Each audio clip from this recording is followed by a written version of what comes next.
Good morning, everyone. My topic is all about physical properties of colors and neutrals. Color has been with us since the day we were born, and it will be with us until the day we die. A simple tweak of color could give your image an entire new symbolic or literal meaning to your image. Knowledge of color is not just a factor needed to color grade sufficiently. Many are adequate with color grading and color correcting and will likely know their way around basic correction software. Understanding physical properties of colors will not only assist you in post, but it will help you set with design, costumes, lighting, and so much more. As mentioned by the reporter before me, the presence of color is dependent on light and its sources. Therefore, it follows the color is found on the spectrum band and is not a physical property of any object. However, let it be understood that every object has its color quality, which constitutes three physical properties. So the first physical properties of color is the hue. Where we identify you as a familiar color's name, such as blue, which represents a particular wavelength of visible light. It is of the wavelength's dominance that produce a particular hue. Simply put, hue describes the wavelengths of colors. If science class is nothing but a distant memory and this talk of wavelengths has you tangled in a nostalgic web, here's a quick recap of the science of color wavelengths. Human eyes can only process a tiny region of electromagnetic spectrum. We call this visible light. Part of the electromagnetic spectrum is measured in nanometers, and the color we can see fall between 400 to 700 nanometers. Violet light and blue light have the shortest wavelengths and become scattered a lot easier in comparison with red, which has the longest visible wavelength of 635 to 700 nanometers. It is important to note that hues are not just light at one wavelength. Blue does not exist because the other wavelengths have ceased from the light spectrum. Each hues contain the entire array of wavelengths found in visible light, but one will be more dominant than the other, which creates the distinct hue.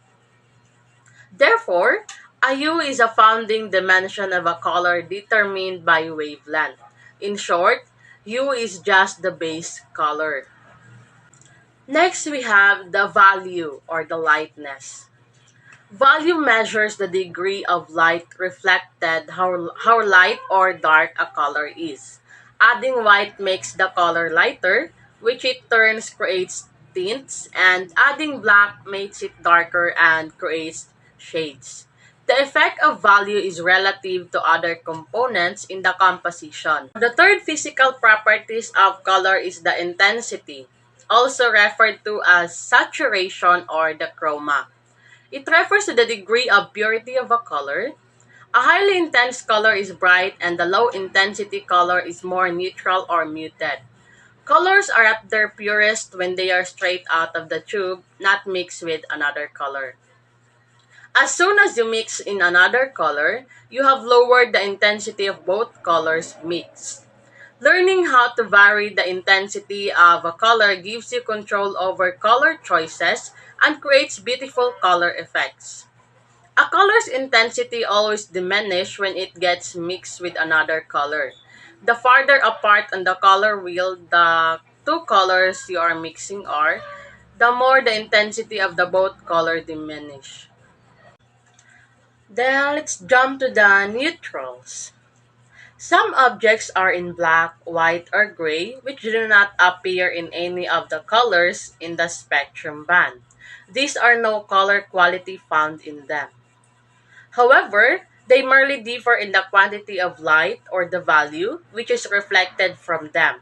Since they are not distinguished as any color, these tones are known as the neutrals. But in science, these so-called neutrals actually reflect all the color waves in a given ray of light. White may be called as the total addition of color since it reflects all the light in the equal degree, while black is usually identified with absence of colors because it results to the absorbing all colors in the surface, reflecting none. In absolute black, or as rarely seen, reflected no light at all and consequently, it has no color. While in any gray, it may be considered as impure white because it partially reflects all the color waves in the spectrum. When the quantity of light is reflected, the gray is light. Correspondingly, if little quantity of light is reflected, then there will be a darker gray. Thus, neutrals are basically affected by the quantity of light reflected whereas colors is concerned with the quality of the light reflected. And I guess that would be all. Thank you for listening.